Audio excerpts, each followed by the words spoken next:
I was staring at a 15-year-old girl with my dead daughter's eyes. Not similar. Not reminiscent. Identical. The same birthmark, a crescent moon just above her left eyebrow. The same way her lip curled when she was uncertain. The same habit of tucking her hair behind her ear with her pinky finger extended. And I knew. In that moment, standing in the frozen food aisle of a grocery store in a town 300 miles from where I'd buried an empty casket, I knew my baby hadn't died at all. She'd been stolen. My name is Sarah Mitchell, and for 15 years, I mourned a daughter who never stopped breathing. Let me take you back to the beginning. To the version of myself who still believed the world made sense. To the night that shattered everything I thought I knew about trust, about institutions, about the fundamental safety of bringing a child into this world. It was November 14, 2009. I was 23 years old, scared out of my mind, and about to become a mother. My husband, Derek, was holding my hand so tight I thought my fingers might break, but I didn't care. The pain in my hand was nothing compared to the contractions that were ripping through my body every 90 seconds. St.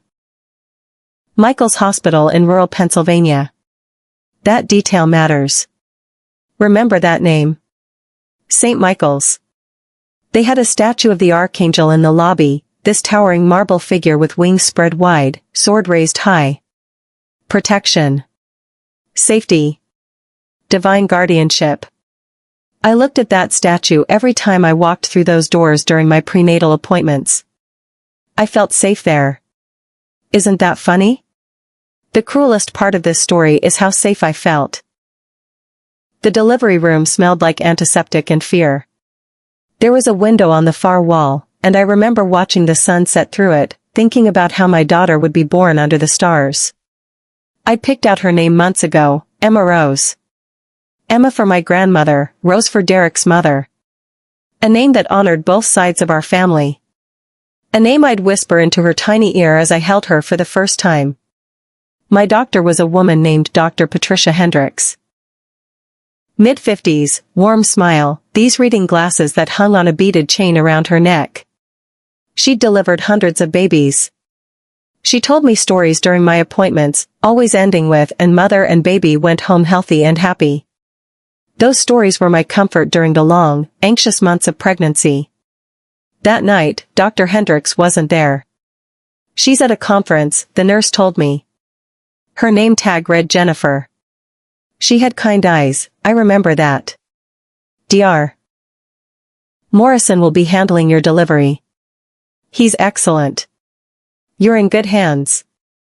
Dr. Marcus Morrison. I'd never met him before. He walked in around 11 p.m., reviewed my chart without making eye contact, and told me everything looked standard. Standard. That word echoes in my nightmares.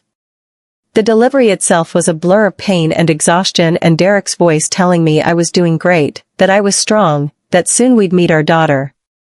I clung to his voice like a lifeline. When you're in that much pain, when your body is doing something it's never done before, you need an anchor. Derek was mine.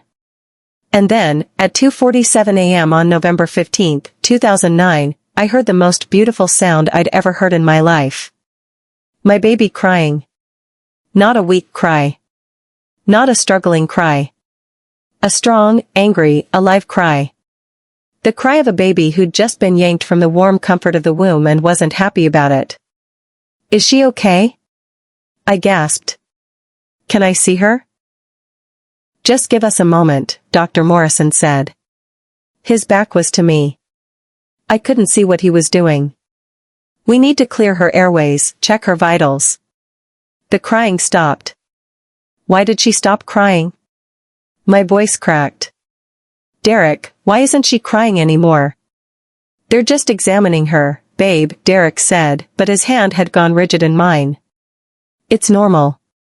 A nurse, not Jennifer, someone else, I never learned her name, whisked something wrapped in a blanket out of the room. It happened so fast.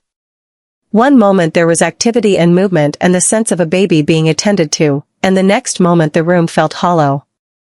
Where are they taking her? I tried to sit up, but my body wouldn't cooperate. I want to see my baby. Dr. Morrison finally turned to face me. His expression was carefully neutral. Too carefully neutral. Like he'd practiced it in a mirror. Mrs. Mitchell, I'm very sorry. There were complications. Time stopped. Actually stopped. I could see his mouth moving, could see the words forming, but they weren't landing in my brain. They were floating in the air between us like bubbles, and I wanted to pop every single one before they could reach me. Respiratory distress, everything we could, sometimes these things. No. The word came out sharp, certain. No, I heard her cry. She was crying. She was fine. That was reflexive, Dr. Morrison said. His voice was gentle. So gentle. The kind of gentle that makes you want to scream. Sometimes babies will cry even when their lungs aren't fully functioning. I'm so sorry. Derek made a sound beside me, this raw, animal sound that I'd never heard before and never want to hear again. I want to see her. My voice didn't sound like mine. It was coming from somewhere outside my body. I want to hold my baby. They brought her to me 20 minutes later. She was wrapped in a white blanket with pink edges. Her eyes were closed. Her face was perfect, absolutely perfect. A tiny nose, rosebud lips, that crescent moon birthmark above her left eyebrow. She looked like she was sleeping. Like if I just whispered her name, she'd wake up. Emma, I breathed. Emma rose. I held her for an hour. Derek held her. We took turns cradling this perfect, still thing that was supposed to be our daughter, our future, our everything. The nurses left us alone. When I think back on it now, that privacy feels ominous. Like they wanted us isolated. Like they wanted no witnesses to whatever was really happening. They took her away at dawn. A different nurse, there were so many different faces that night, I realize now, none of them regular staff, told us we could make arrangements through the hospital's funeral services or with our own mortician. We chose the hospital's services. We were 23 years old. We didn't know any morticians. We didn't know anything about burying a child because you're not supposed to bury your child. The funeral was small. Family only. A white casket no bigger than a shoebox. I don't remember most of it. My brain has mercifully blocked out large chunks of that week. I remember my mother's hand on my shoulder. I remember Derek's brother reading Psalm 23 even though neither of us were particularly religious. I remember thinking the casket was so light when they carried it. Too light. Like there was nothing inside. I should have listened to that thought. But grief does strange things to your mind. It makes you doubt everything, including your own perceptions. We went home to an empty nursery. Yellow walls, we'd painted them yellow because we wanted to be surprised by the gender. A crib that had never been slept in. A mobile that had never spun. A changing table with diapers still in the packaging. I couldn't go in there for months. Derek eventually packed everything away, but he couldn't bring himself to donate it. The boxes sat in our basement for years. Sometimes I'd go down there and just sit next to them, running my hands over the cardboard, wondering what kind of mother I would have been. The grief was a living thing. It moved through our marriage like a storm, destroying everything in its path. We tried therapy. We tried support groups. We tried for another baby. That attempt lasted all of 3 months before I broke down completely at the sight of a positive pregnancy test. I couldn't do it again. I couldn't risk loving someone that much only to have them ripped away. Derek and I divorced 4 years after Emma died. It wasn't angry or bitter. It was just sad. We looked at each other one day and realized we'd become strangers, two people bonded only by shared trauma. We parted as friends. He moved to Ohio. I stayed in Pennsylvania, but I moved 3 hours away from St. Michael's Hospital. I couldn't drive past that building anymore. I built a new life.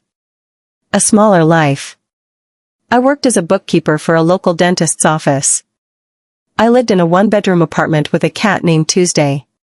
I went to grief counseling every month. I maintained a careful, controlled existence where nothing unexpected could happen. And then, on a random Thursday afternoon in March of 2024, I decided to visit my college roommate. Rachel had moved to a small town called Millbrook Ridge, one of those places you've never heard of until you have to drive through it to get somewhere else. She'd invited me dozens of times over the years, and I'd always made excuses. Too far. Too busy. Too tired. But something in me that Thursday said yes. Maybe I was lonely. Maybe I was finally ready to reconnect with the person I'd been before Emma died. Whatever the reason, I packed an overnight bag, plugged the address into my GPS, and drove. Millbrook Ridge was picturesque in that aggressive small-town way. Main Street had a bakery, a hardware store, a diner with a hand-painted sign. The kind of place where everyone waves at passing cars because they assume they know you. Rachel's house was on Maple Street. Of course it was Maple Street, because small towns are nothing if not on brand. We spent the afternoon catching up, drinking tea, laughing about professors we'd hated and parties we'd survived. It felt good. It felt almost normal. I need to grab stuff for dinner, Rachel said around 5 p.m. Come with me? The grocery store here is adorably tiny. You'll love it. I went with her. Why wouldn't I? It was just a grocery store. Morrison's Market. Family-owned, according to the sign.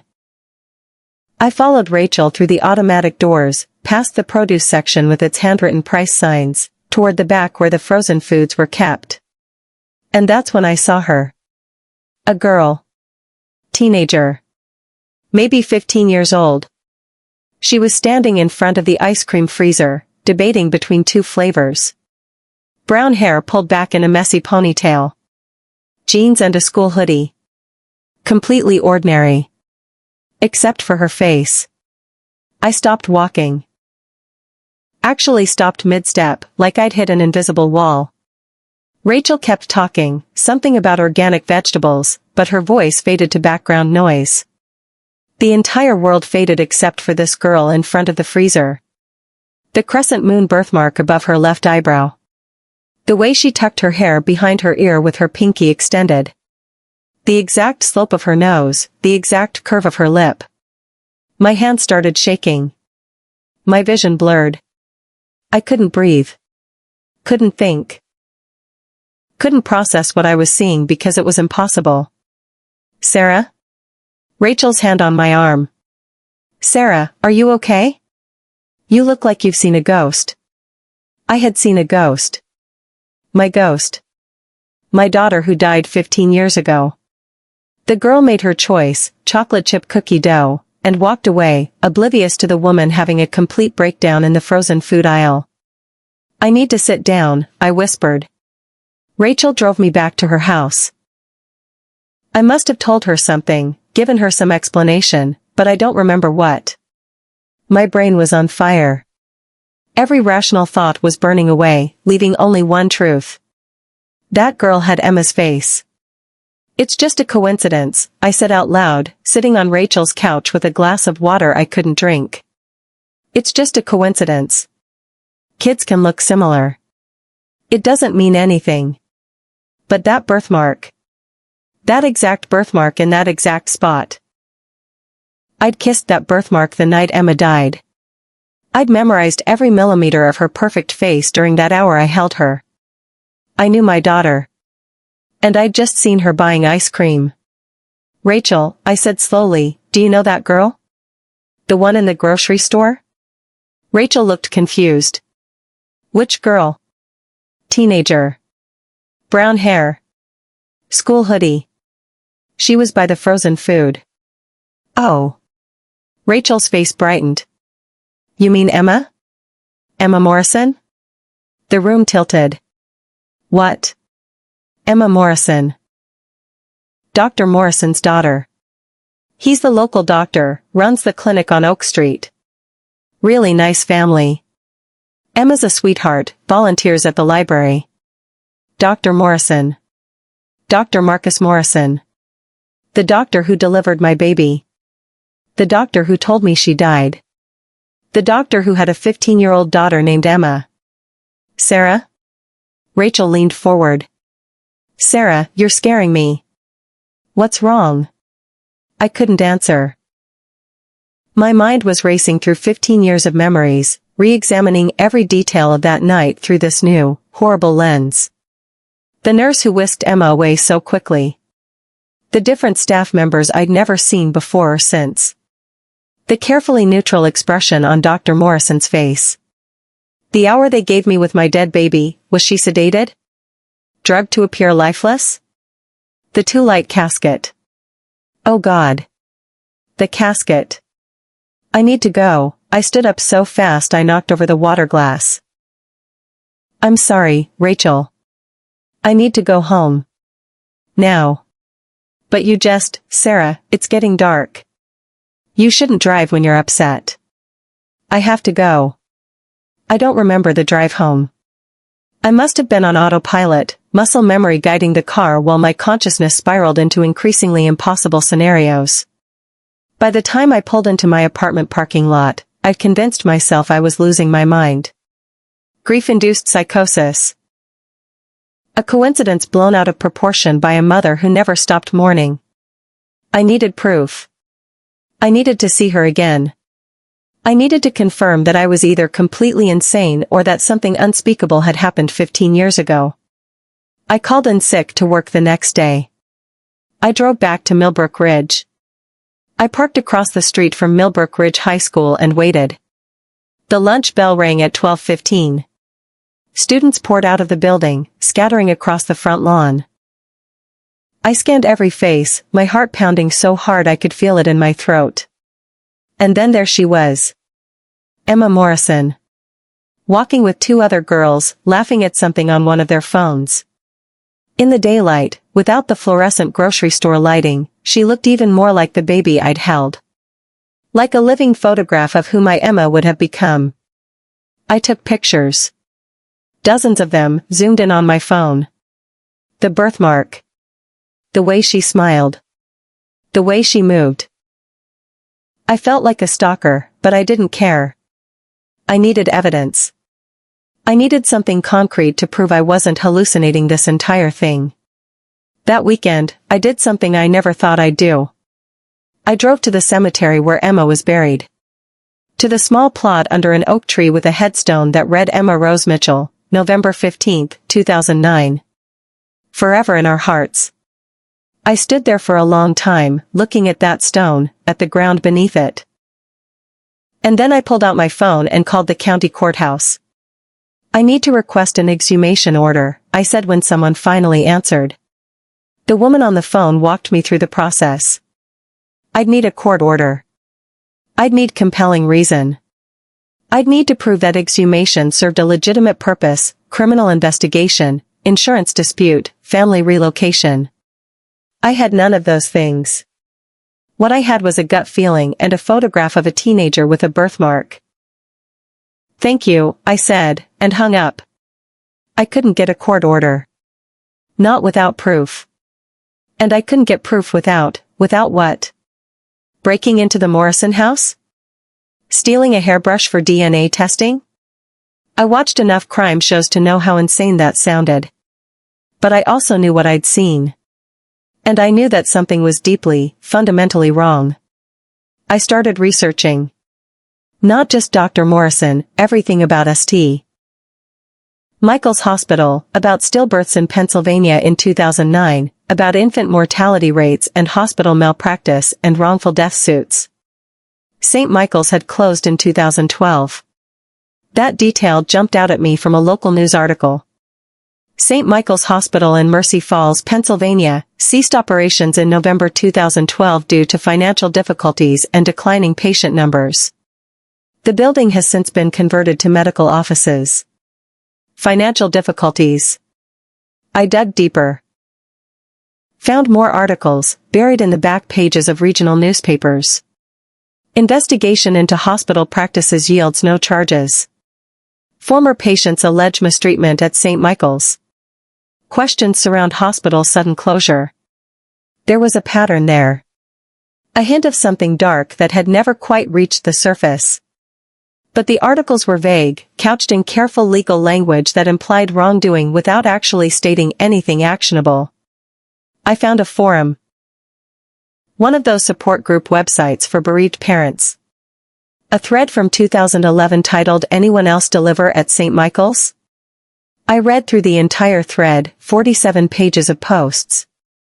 Most were normal expressions of grief, parents supporting each other through impossible loss. But scattered throughout were comments that made my blood run cold. Did anyone else think the staff seemed rushed that night? Like they wanted us out of the delivery room as fast as possible? I never saw my baby's body after they took him away that first time. They brought back something wrapped in blankets. How do I know it was really him? Has anyone tried to get their medical records from St. Michael's? I've been requesting mine for 8 months and keep getting the runaround.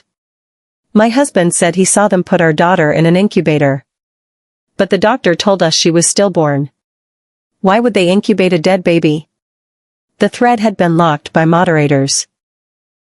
The final post from an admin read, "This thread is being closed due to the spread of conspiracy theories that are harmful to grieving parents. Please focus on healing and supporting each other." Conspiracy theories. That's what they'd called it. People asking legitimate questions about their dead children were dismissed as conspiracy theorists.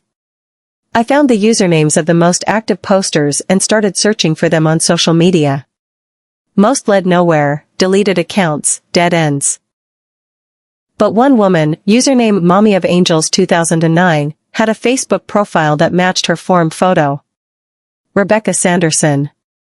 She lived in Pittsburgh.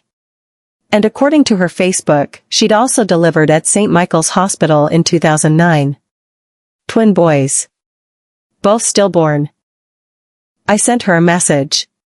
Spent an hour crafting it, trying to sound concerned but not crazy, sympathetic but not predatory. I told her I'd also lost a baby at St. Michael's. I told her I'd found the forum thread. I asked if she'd be willing to talk. She responded within an hour. I've been waiting 15 years for someone to believe me. Call me. I called her that night. We talked for 3 hours. Rebecca's story mirrored mine in horrifying ways. Different doctor, Dr. Helen Moss. But the same rushed feeling, the same parade of unfamiliar staff, the same carefully neutral expressions when they told her both babies had died. I heard them crying, she said, her voice thick with emotion even after all these years. Both of them. They were crying. And then suddenly they weren't, and Dr. Moss was telling me about lung development and respiratory distress, and I was so tired, Sarah. I was so tired and in so much pain and I believed her. Did you ever suspect? I asked. After? Did you ever think something was wrong? Every single day, she whispered.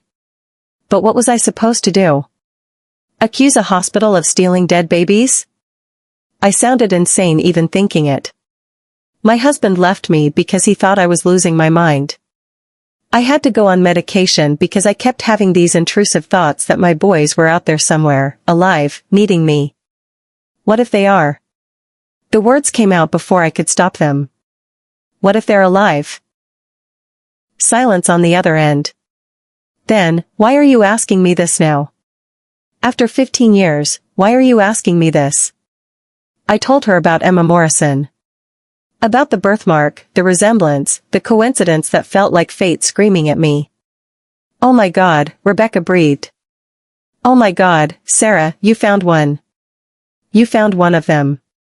One of them? The stolen babies. That's what I called them in my head. The stolen babies of St. Michael's. She'd done her own research over the years, she told me. Obsessively, destructively. She'd found 12 women who'd delivered at St. Michael's between 2008 and 2012 who'd been told their babies were stillborn or died shortly after birth. 12 women out of a small rural hospital that typically handled maybe 3 to 4 births per month. The statistics don't make sense, Rebecca said. Even accounting for complications, high-risk pregnancies, premature births, the mortality rate at St. Michael's during those years was over 30%. Sarah, the national average is less than 1%. Why didn't anyone investigate? Someone did. State Health Department came in 2011. Found irregularities in record keeping, evidence of missing documentation. But no smoking gun. No proof. The hospital closed a year later, and everyone involved scattered. Dr. Moss moved to Florida. Dr. Morrison, your Dr. Morrison, moved to a small town in the middle of nowhere. Millbrook Ridge, I said. Is that where the girl is? Emma? Yes. Sarah. Rebecca's voice became urgent. You need to be careful. If what we think is true, if these doctors were stealing babies and selling them or giving them away or whatever the hell they were doing, they're not going to take kindly to you poking around. I need proof, I said. I need to know for sure. Then get DNA, Rebecca said simply. It's the only way. Get DNA from that girl and compare it to yours. Everything else is just speculation. She was right. I knew she was right. But how was I supposed to get DNA from a teenager I'd never spoken to? I spent the next week watching Emma Morrison. I know how that sounds. I know what it makes me. But I was desperate, and desperate people do desperate things.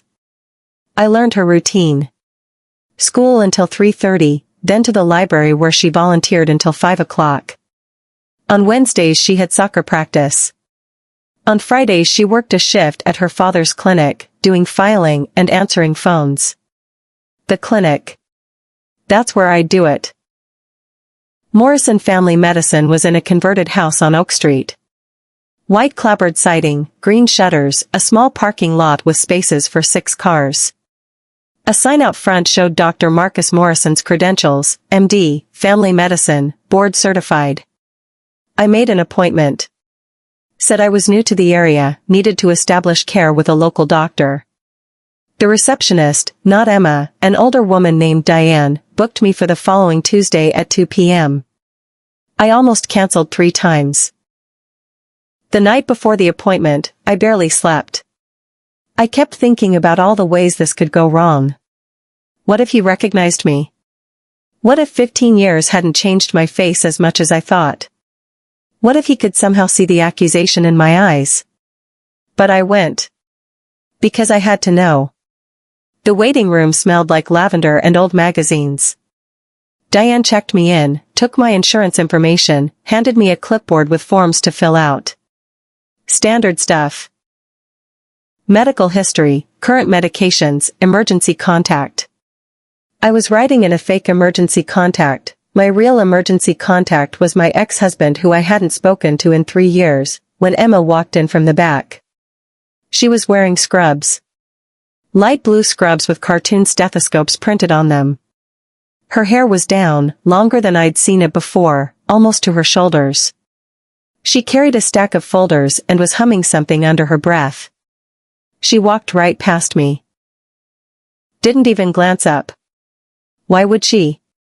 To her, I was just another patient. A stranger. My daughter walked past me like I was a stranger. Sarah Mitchell? A nurse appeared in the doorway. Dr. Morrison will see you now. My legs didn't want to work. I forced them to stand, forced them to walk, forced myself down a hallway lined with cheerful artwork and motivational posters about healthy living. The exam room was small. Cramped. I sat on the paper-covered table and listened to it crinkle beneath me and tried to breathe normally. The door opened. Dr. Marcus Morrison looked older. Grayer. He'd put on weight, and his face had the soft look of someone who spent most of his time indoors. But his eyes were the same. That same careful neutrality. Ms. Mitchell, he said, glancing at the chart. Welcome to Millbrook Ridge. I understand you're new to the area? Yes, I managed. Just moved here. For work. He asked routine questions. How was my health? Any chronic conditions? Any surgeries? I had a baby, I said, watching his face carefully. 15 years ago. Complicated delivery. He didn't flinch. Didn't react at all. Just made a note on his tablet. Any complications since then? The baby died, I said. Stillborn. Actually, no, she was born alive. She died shortly after birth. Respiratory distress. That's what the doctor said. His pen paused.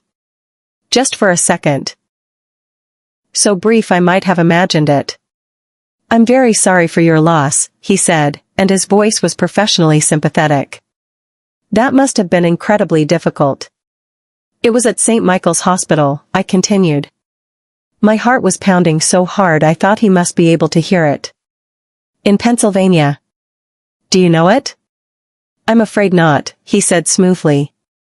I trained in Ohio. Did my residency there. He was lying. I could see it in the way he held himself, the careful control of his expression. This man had perfected the art of lying to grieving mothers. Oh, I said. My mistake. I thought maybe, you seem familiar somehow. I just have one of those faces, he said, smiling now. A practiced, doctor smile. Now, let's do a quick exam and make sure everything's working as it should. He examined me. Listened to my heart, checked my blood pressure, looked in my ears and throat. Standard stuff. And the whole time, I was thinking about how these hands had delivered my baby. How these hands had taken her away from me. The exam ended. He made notes, told me I was healthy, suggested I come back in a year for a routine checkup. Your daughter seems lovely, I said as he was heading for the door. Emma, right? The receptionist mentioned she helps out here. His hand froze on the doorknob. Yes. Emma's a good kid. Very responsible. How old is she? 16. 16. Not 15. He was lying about her age too. Well, I said, you're lucky. Not every teenager wants to spend their free time at their parents' workplace. I am lucky, he said quietly. And then he left. I sat there for another minute, alone in the exam room, trying to steady my breathing. Then I noticed something. The trash can in the corner. And in it, under some crumpled paper towels, a coffee cup. Diane's coffee cup, probably, from earlier in the day.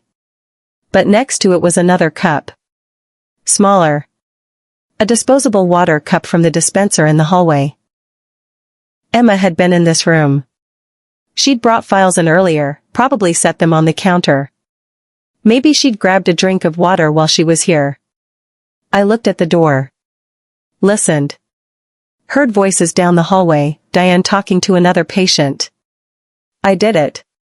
I reached into the trash can and pulled out the small water cup. There was a lipstick stain on the rim. DNA. I wrapped it in a tissue from my purse and shoved it deep into my bag. My hands were shaking. I felt like a criminal. I felt like I was going to throw up. But I had it. I had Emma's DNA. Getting my own DNA was easy. I ordered a home DNA kit online, one of those ancestry services that everyone uses to find out if they're secretly Irish or descended from royalty. I swabbed my cheek, packaged it up according to the instructions. But I couldn't send Emma's sample to the same service. They required consent, registration, a whole process I couldn't fake. I needed a private lab. One that would do the comparison without asking too many questions. I found one online. A laboratory in Nevada that advertised discrete paternity testing and legal and non-legal testing available. I called them. Explained that I needed a maternity test done privately. For legal purposes, the woman on the phone asked. No. Personal reasons. That'll be $1,500. Rush processing for the results. We can have them to you in 5 business days. I sent them the samples overnight. Then I waited. Those 5 days were the longest of my life. I couldn't eat. Couldn't sleep. I called in sick to work again, spent my time pacing my apartment, running scenarios through my head. What if the test came back negative? What if Emma Morrison was just a girl who happened to look like my dead daughter? What if I'd gone insane, built this entire conspiracy theory out of grief and desperation? What if the test came back positive? The results came on a Thursday. An email with a PDF attachment. I stared at it for 10 minutes before I could bring myself to click. Maternity test results, Subject A, Sarah Mitchell, and Subject B, unknown female. I scrolled down.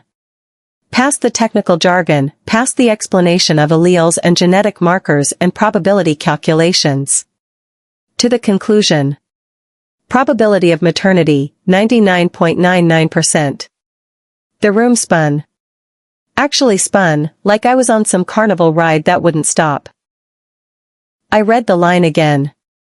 And again. And again. 99.99%. Emma Morrison was my daughter. My daughter was alive. My daughter had been stolen. I don't remember the next hour. I think I cried. I think I screamed.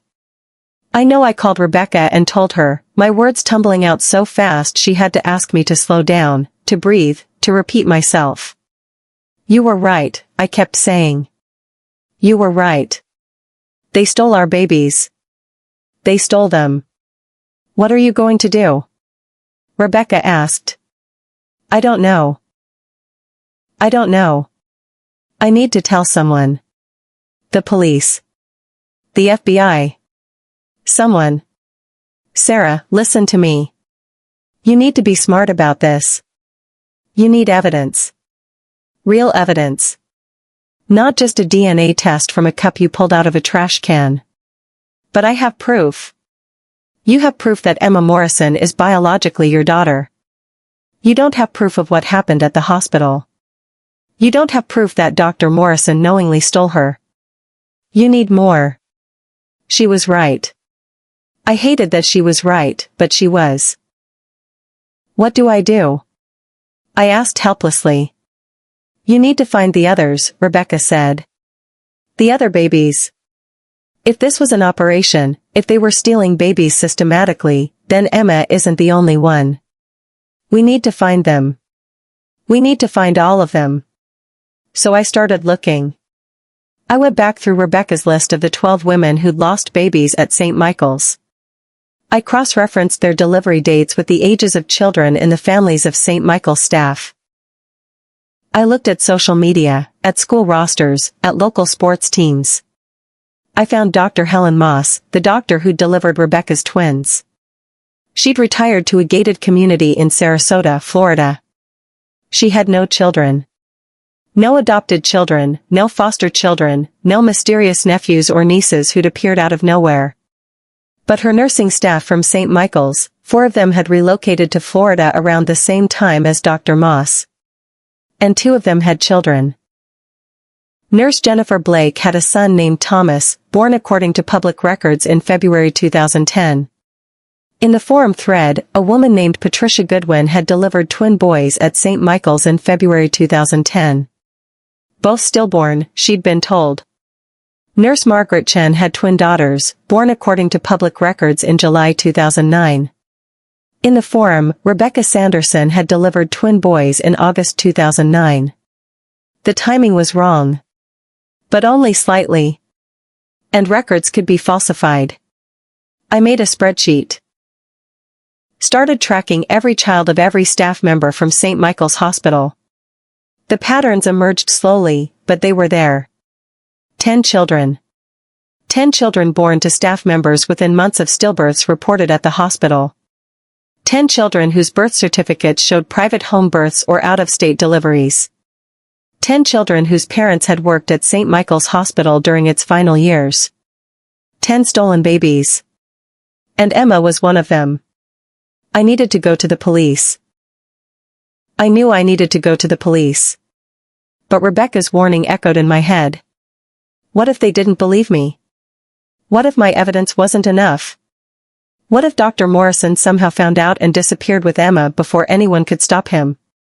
I needed more than just patterns and coincidences. I needed a confession. Or at the very least, I needed someone to corroborate my story. Someone who'd been there. Someone who'd seen what happened. The nurses. The staff members. Someone must have known. Someone must have had a conscience, must have felt guilty, must have wanted to tell the truth. I started reaching out to former St. Michael's employees through social media. Most didn't respond. A few told me politely to leave them alone. One blocked me immediately. But one nurse, a woman named Angela Torres who'd worked in pediatrics, agreed to meet me for coffee. We met at a Starbucks in Harrisburg, halfway between her home and mine. She was in her late 50s, gray hair cut short, nervous energy that made her hands shake as she held her latte. "I don't know what you think I can tell you," she said before I'd even sat down. "I was just a nurse. I followed orders." "What orders?" I asked gently. She stopped. Looked around like someone might be listening. "Look, I signed an NDA. When the hospital closed. We all did. I could get sued if I talk about what happened there." "An NDA about what?" She shook her head. "I can't. Angela, please." I leaned forward. "I lost my daughter at St. Michael's. Except she didn't die. She was stolen. And I think you know that. I think you've known it for 15 years. Her eyes filled with tears. I tried to stop it. I went to the administration. I went to the state. Nobody would listen. "Tell me what happened. Please." She took a shaky breath. "There was a couple. Wealthy couple from Philadelphia. They'd been trying to have a baby for years. Fertility treatments, surrogates, nothing worked. And the wife, she was someone important. Some kind of state official, connected to the governor's office. She had power. Real power. What does this have to do with St. Michael's?" She approached Dr. Morrison. This would have been 2008, maybe early 2009. Offered him money. A lot of money. She wanted a baby, and she didn't care how she got it. Angela's voice dropped to almost a whisper. He said yes. My blood ran cold. "How many?" "I don't know. I wasn't involved in most of it. But I saw things. I saw babies who were supposed to be dead being taken to a back room. I saw Dr. Morrison sedate newborns to make them appear stillborn. I saw him falsify death certificates. Why didn't you go to the police?" "I tried." Her voice cracked. "I filed a report with the state health department. They investigated. But Dr. Morrison had covered his tracks. The baby's medical records showed genuine complications. The death certificates were legitimate. And the families who took the babies, they had their own paperwork. Adoption papers, birth certificates, everything looked legal. But it wasn't legal. No. But proving that? Proving that a respected doctor had systematically stolen newborns from grieving mothers and sold them to wealthy families? Without concrete evidence? I sounded like a lunatic. The hospital closed. Because I wouldn't shut up. Because I kept pushing, kept asking questions. They closed the hospital and made everyone sign NDAs. Paid us off to stay quiet. I got $50,000 to promise I'd never talk about what I'd seen. She laughed bitterly. Blood money. I donated every penny to charity. "Angela," I said carefully, "I found one of them. One of the stolen babies. She's 15 years old. She's living with Dr. Morrison. He's pretending she's his daughter." Angela's face went white. "Emma. You know her?" "I was there the night she was born. You were the mother. I remember you. I remember that delivery." Tears streamed down her face. "I wanted to tell you." When they brought that sedated baby to you and told you she was dead, I wanted to scream. But I was so scared. So scared of what they'd do to me. It's not too late, I said. You can tell the truth now. Help me get my daughter back. Help all of us get justice. She was quiet for a long time. Then she nodded. Okay. Yes. Tell me what you need me to do. What I needed was simple and impossible at the same time. I needed Angela to come forward officially. I needed her to break her NDA, risk lawsuits, and tell law enforcement exactly what she'd witnessed at St. Michael's Hospital. I'll do it, Angela said, wiping her eyes. I'll tell them everything. But Sarah, you need to understand, this is going to get ugly. These people, the families who took these babies, some of them are powerful. Connected. They're not going to give up without a fight. I don't care, I said. And I meant it. My daughter had been stolen from me. 15 years of her life, her first steps, her first words, her first day of school, every birthday, every milestone, all of it taken. I would burn down the entire world to get her back. We went to the FBI. Not the local police. Angela warned me that some of the families involved had connections to local law enforcement in Pennsylvania. The FBI had jurisdiction over kidnapping cases that crossed state lines, and given that the nurses and doctors had scattered across the country with their stolen children, this definitely qualified. The Philadelphia field office was intimidating. All glass and steel and serious-faced people in suits walking with purpose. Angela and I sat in a small conference room with two agents, Agent Sarah Chen and Agent Michael Rodriguez. I told them everything. The delivery at St. Michael's, the circumstances of Emma's death, finding Emma in Millbrook Ridge, the DNA test. Angela corroborated my story, adding details about the systematic operation Dr. Morrison had been running, the wealthy couple from Philadelphia who'd started it all, the network of staff members who'd participated. Agent Chen took notes, her expression carefully neutral.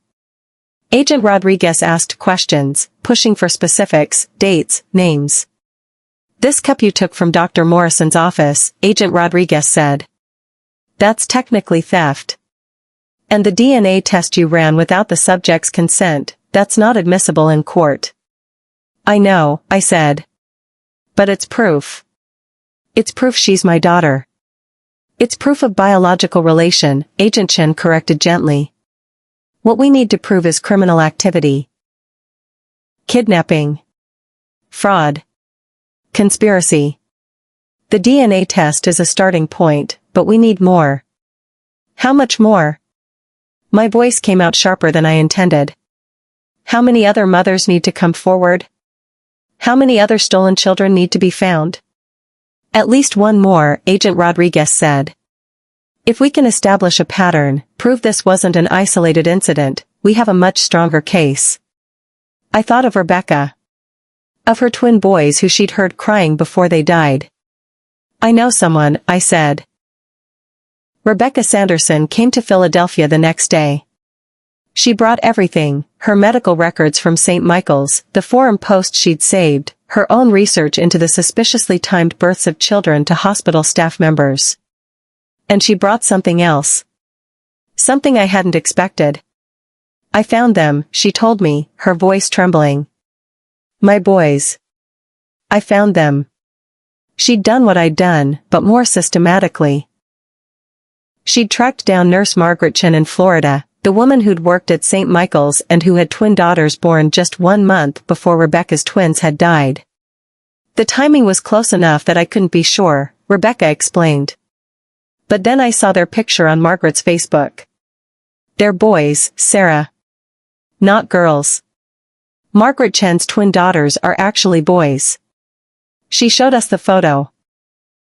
Two 15-year-old boys with Rebecca's nose, her husband's jawline, the same distinctive cowlick in their hair that Rebecca had shown me in her own baby photos. I got DNA, Rebecca said. I pretended to be a real estate agent, knocked on their door, said I was doing a neighborhood survey. One of the boys, Thomas, he was eating an apple.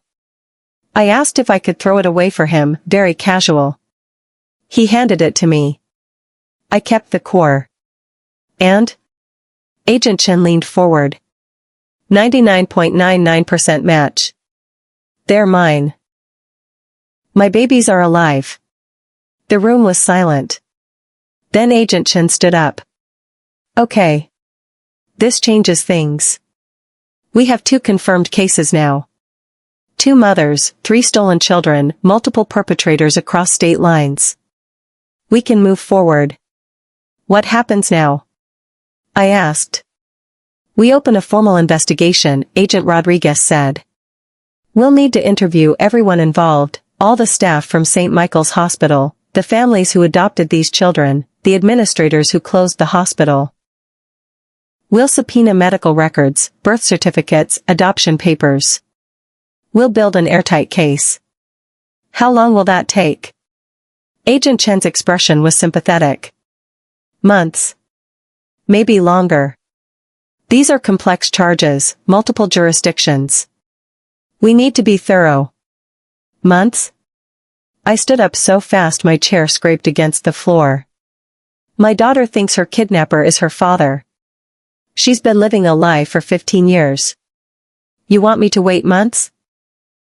Sarah, Angela said quietly, if we rush this, if we go in without solid evidence, they'll get away with it. The lawyers will tear apart anything that isn't perfect. Is that what you want? No. What I wanted was to drive to Millbrook Ridge, knock on Dr. Morrison's door, and take my daughter home. What I wanted was to scream at him, to make him feel one fraction of the pain he'd caused me. What I wanted was 15 years back. But I couldn't have any of that. So I'd settle for justice. Okay, I said. We do this right. We build the case. We make sure they can't escape. The investigation took 4 months. 4 months of interviews and depositions and subpoenas. 4 months of watching from a distance as FBI agents descended on Millbrook Ridge, on Sarasota, on every small town where the stolen children were living their unknowing lives. 4 months of learning the full scope of what Dr. Morrison and his accomplices had done. It wasn't just Emma. It wasn't just Rebecca's boys. Over the course of St. Michael's Hospital's final 4 years, they'd stolen 17 babies. 17 newborns declared dead or critically ill, sedated to appear lifeless, then spirited away to families who'd paid anywhere from $50,000 to $500,000 for a child. The wealthy couple from Philadelphia that Angela had mentioned, State Representative Caroline Whitmore and her husband, tech entrepreneur James Whitmore, they'd been the first. They'd paid $200,000 for a baby girl in 2008. Dr. Morrison had used that money to pay off his medical school loans and buy a new house. And then he'd realized he could do it again. The families who'd received the children, they all had similar stories. They'd been told the babies were from mothers who wanted to give them up, teenagers or addicts who couldn't care for a child. They'd been given falsified adoption papers, fake birth certificates. Some of them genuinely didn't know the children had been stolen. But some of them did. Some of them had asked questions, had noticed inconsistencies, and had chosen to look the other way because they wanted a baby so desperately they didn't care where it came from. Dr. Morrison had kept Emma for himself. That detail haunted me. He'd stolen my daughter and raised her as his own. Why? Was it guilt? Attachment? Or just the ultimate sick power move? Keeping the evidence of his crimes close, knowing no one would ever suspect? The FBI discovered that Morrison wasn't even his real name. He'd been born Marcus Hendricks. He'd changed his name legally in 2011, during the height of the state investigation into St. Michael's Hospital. A new name, a new town, a new life. With my daughter. In July, the arrests began. Dr. Marcus Morrison, real name Marcus Hendricks, was arrested at his clinic in Millbrook Ridge. The charge: 17 counts of kidnapping, conspiracy to commit fraud, falsifying medical records, and obstruction of justice. Nurse Jennifer Blake, Nurse Margaret Chen, and 3 other nurses from St. Michael's, conspiracy and aiding and abetting kidnapping. Dr. Helen Moss, 12 counts of kidnapping and fraud. And Caroline and James Whitmore, the state representative and her husband who'd started it all, conspiracy to commit kidnapping, bribery of a public official, fraud. The story exploded across the news. Hospital of Horrors, how doctors stole babies from grieving mothers. Stolen lives, 17 children discover they were kidnapped at birth. The St. Michael's scandal, a 15-year cover-up. My phone rang constantly. Reporters, podcasters, documentary filmmakers.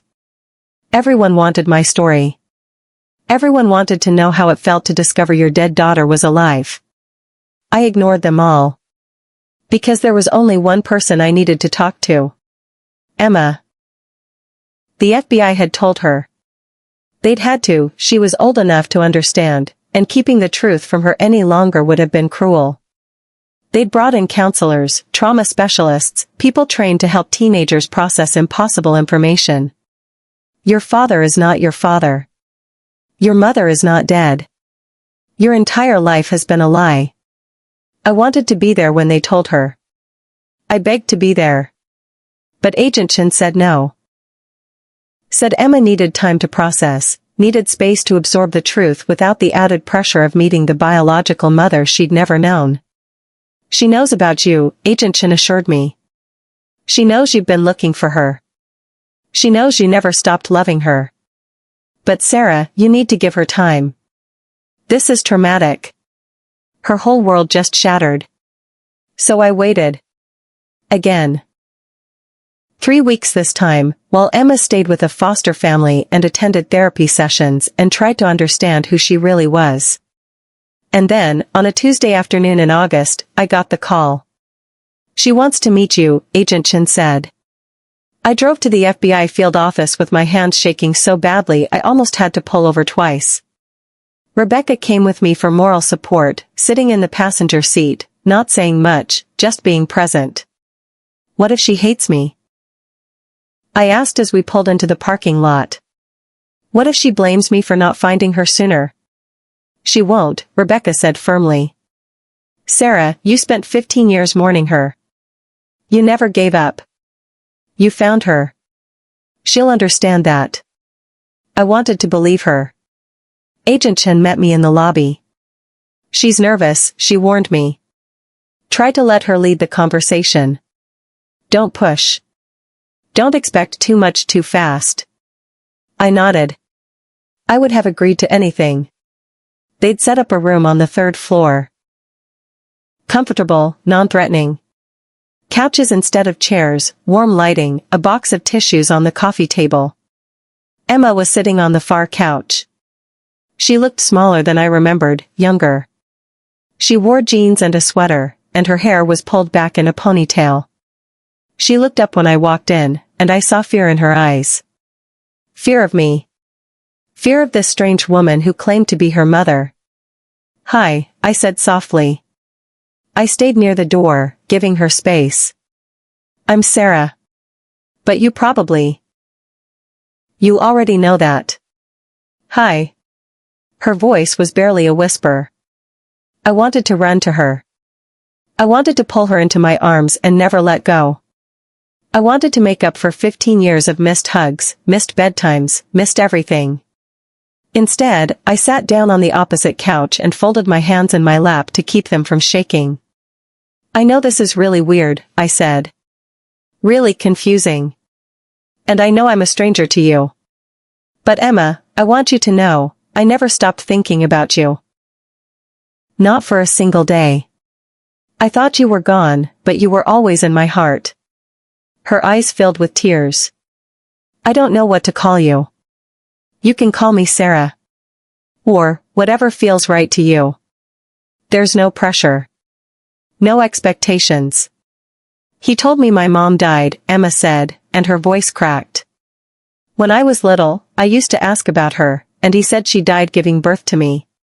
He said it wasn't my fault, but I always felt guilty anyway. Like I'd killed her just by being born. The anger that surged through me was white-hot, visceral. Morrison had not only stolen my daughter, He'd made her feel guilty for her own existence. That wasn't true, I said, fighting to keep my voice steady. None of that was true. I'm alive. I'm here. And Emma, you being born was the best thing that ever happened to me. Even though they took you away, even though I spent 15 years thinking you were gone, I've never regretted having you. Not for 1 second. She started crying then. Real crying, her shoulders shaking, years of grief and confusion and guilt pouring out. I wanted to go to her, but I didn't know if I was allowed. If she'd want that. Can I gestured helplessly. Can I hug you? She nodded, and I crossed the space between us in 3 steps. I wrapped my arms around her, and she buried her face in my shoulder, and for the first time in 15 years, I held my daughter. She smelled like strawberry shampoo and teenage anxiety. She was taller than I'd expected, solid and real and alive in my arms. I felt something break open in my chest, 15 years of grief transforming into something else. Relief. Joy. Overwhelming, impossible love. I'm sorry, I whispered into her hair. I'm so sorry I didn't find you sooner. I'm sorry you had to grow up without me. I'm sorry for all of it. It's not your fault, she said against my shoulder. Agent Chen explained what happened. You thought I was dead. You couldn't have known. We sat like that for a long time. Eventually, we pulled apart, both of us red-eyed and tear-stained. Emma grabbed tissues from the box, handed me one, kept one for herself. What happens now? She asked. I don't know, I admitted. There are legal things to figure out. Custody arrangements, probably therapy for both of us. But Emma, I want you to know, whatever you need, however much time you need, I'm here. If you want to get to know me slowly, that's okay. If you want space, that's okay too. I'm not going anywhere. Do I have to change my name? She asked quietly. Back to, what was it? Emma Rose Mitchell, I said. But you don't have to change anything you don't want to. Emma Morrison, Emma Mitchell, just Emma, whatever feels right to you. She thought about that. I like Emma Rose, she finally said. I never knew I had a middle name. It was your great-grandmother's name. My grandmother. She was strong and stubborn and didn't take crap from anyone. I thought it fit. Emma smiled. It was a small smile, tentative, but it was real. Tell me about her? So I did. I told her about my grandmother Rose who'd emigrated from Ireland at 17 with nothing but a suitcase and a fierce determination to make something of herself. I told her about my parents, her grandparents, who lived in Ohio and who'd never stopped grieving for the granddaughter they'd thought they'd lost. They want to meet you, I said. When you're ready. No rush. What about my dad? Emma asked, then immediately corrected herself. I mean, Derek. You're my biological father. He wants to meet you too, I said. I called him as soon as the FBI confirmed everything. He cried for about an hour. Then he asked when he could see you. Does he have other kids? No. You're it. We're divorced, but we're still friends. He's a good man, Emma. He loved you before you were born, and he's loved you every day since. She absorbed that information, picking at a thread on her jeans. This is all really weird. Yeah, I agreed. It's the weirdest thing that's ever happened to either of us. And it's okay if it takes a long time to feel normal. Or if it never feels completely normal. We'll figure it out together. Together, she repeated softly, like she was testing the word. Together, I confirmed. We talked for 2 more hours. I showed her photos of herself as a baby, the few I had from that 1 hour in the hospital. I showed her pictures of the nursery we'd prepared, the toys we'd bought, the life we'd planned for her. She told me about her life, about school and friends and her mediocre soccer skills and her love of science fiction novels. About growing up in Millbrook Ridge, about helping at the clinic, about the father she'd thought she knew. I'm angry at him, she said. really angry. But also, he was my dad, you know? For 15 years, he was my dad. He taught me to ride a bike. He helped me with homework. He was there when I got my period and had no idea what to do. She laughed wetly. It's confusing, feeling angry at someone you also kind of love. That's okay, I said. Feelings are messy. Especially in a situation like this. You don't have to figure it all out right now. When our time was up, Agent Chin came to get us. Emma stood, hesitated, then hugged me again. Can I see you again? She asked. Soon? Whenever you want, I promised. I'll be here. She left with her foster family, a temporary arrangement until the courts figured out custody. I watched her walk away, my heart aching with a strange mix of joy and loss. I'd found her. She was alive. But I'd also lost 15 years, and nothing could give those back. Rebecca was waiting for me in the lobby. How was it? Perfect, I said. Awful. Confusing. Everything. I looked at her. When do you meet your boys? Tomorrow, she said, and her voice shook. I'm terrified. It'll be okay, I told her. It's weird and hard and emotional, but it's worth it. They're worth it. She nodded, wiping her eyes. 15 years. We get to be their mothers again after 15 years. We never stopped being their mothers, I corrected. We just didn't know they needed us. The legal proceedings took another year. Dr. Marcus Hendricks. I refused to call him Morrison anymore, went to trial first. The evidence against him was overwhelming. 17 families testified about the babies they'd lost. Angela Torres and 2 other nurses testified about what they'd witnessed. The FBI's forensic accountants traced payments from the adoptive families to offshore accounts Hendricks had controlled. He was convicted on all counts. 17 counts of kidnapping. Multiple counts of fraud, conspiracy, obstruction of justice. The judge sentenced him to 30 years in federal prison with no possibility of parole. You stole more than children, the judge said during sentencing. You stole years of love, of memories, of the fundamental bond between parent and child. You let mothers believe their babies were dead and live with that grief while you profited from their pain. There is no punishment adequate for what you've done, but I hope these 30 years give you time to reflect on the magnitude of your crimes. Hendricks showed no emotion. He'd maintained his innocence throughout the trial, claimed he was being persecuted, insisted he'd only ever tried to help families who desperately wanted children. He went to prison still believing he'd done nothing wrong. The nurses received lighter sentences, 5 to 10 years, after agreeing to testify against Hendricks and Dr. Helen Moss. Dr. Moss fought harder. Her lawyers argued she'd had no knowledge of Hendricks's scheme, that she'd been fooled like everyone else. But Rebecca's testimony destroyed that defense. Rebecca had kept every piece of paper from her time at St. Michael's, including a note Dr. Moss had written after the twins' delivery, "Healthy boys. Good candidates. Good candidates. For what? For adoption? For sale?"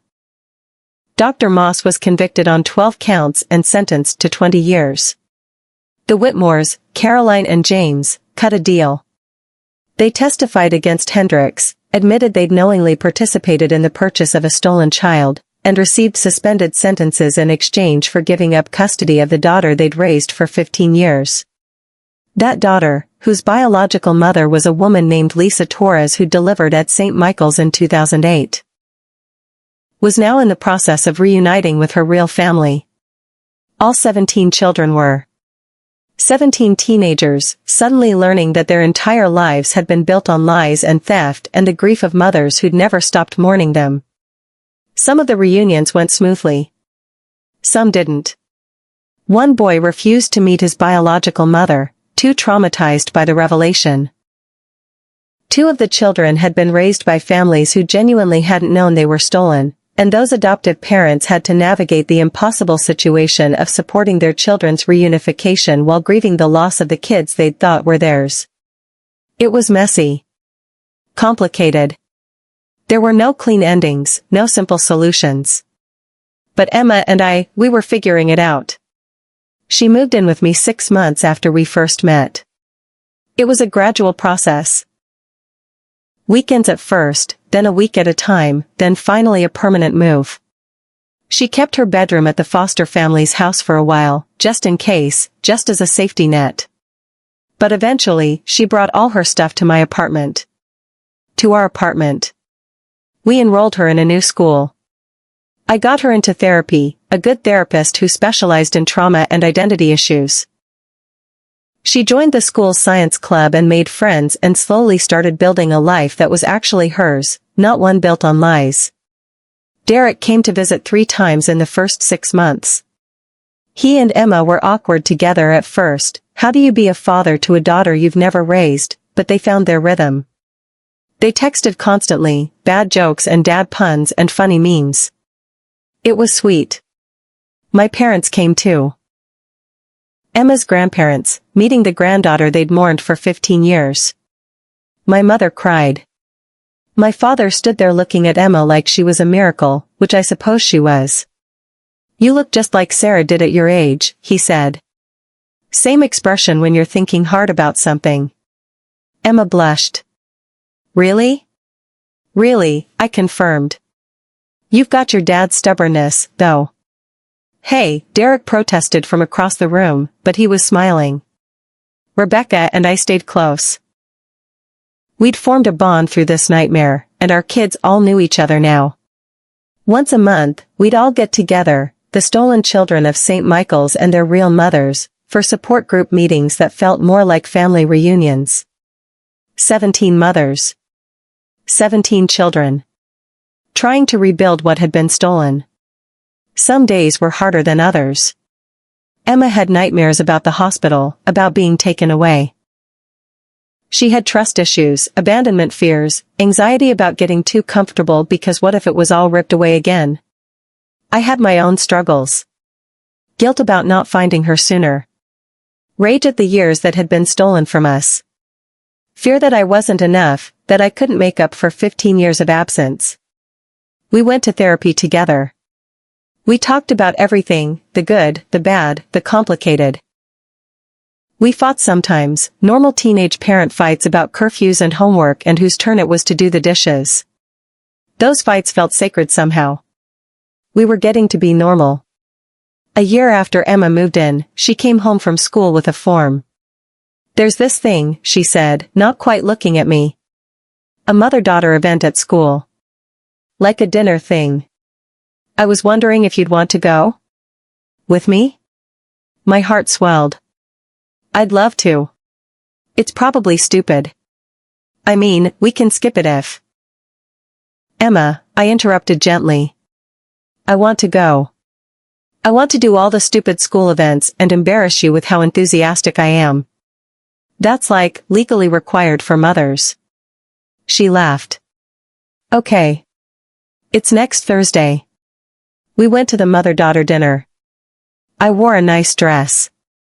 Emma wore jeans and a blazer, her compromise between comfort and formality. We sat at a table with other mothers and daughters, ate mediocre catered food, and listened to speeches about the bonds between mothers and their children. Emma reached over and took my hand. I'm glad we found each other, she whispered. Me too, I whispered back. Me too, sweetheart. It wasn't the life I'd planned. I'd missed her first steps, her first words, her first day of kindergarten, her first lost tooth, her first crush, her first heartbreak. I'd missed 15 years of being her mother. But I had now. I had today and tomorrow and all the days after. I had a second chance at being the mother I'd always wanted to be. And Emma, my Emma Rose, my daughter, my miracle, she had a mother who'd never stopped looking for her. Who'd never stopped loving her. Who'd burned down the world to find her and would do it again without hesitation. The hospital told me my baby had died. But my baby had been alive for 15 years. and now, finally, we were together. If you don't want to miss out on these kinds of stories, don't forget to subscribe. Because every day, I share real stories that deserve to be heard.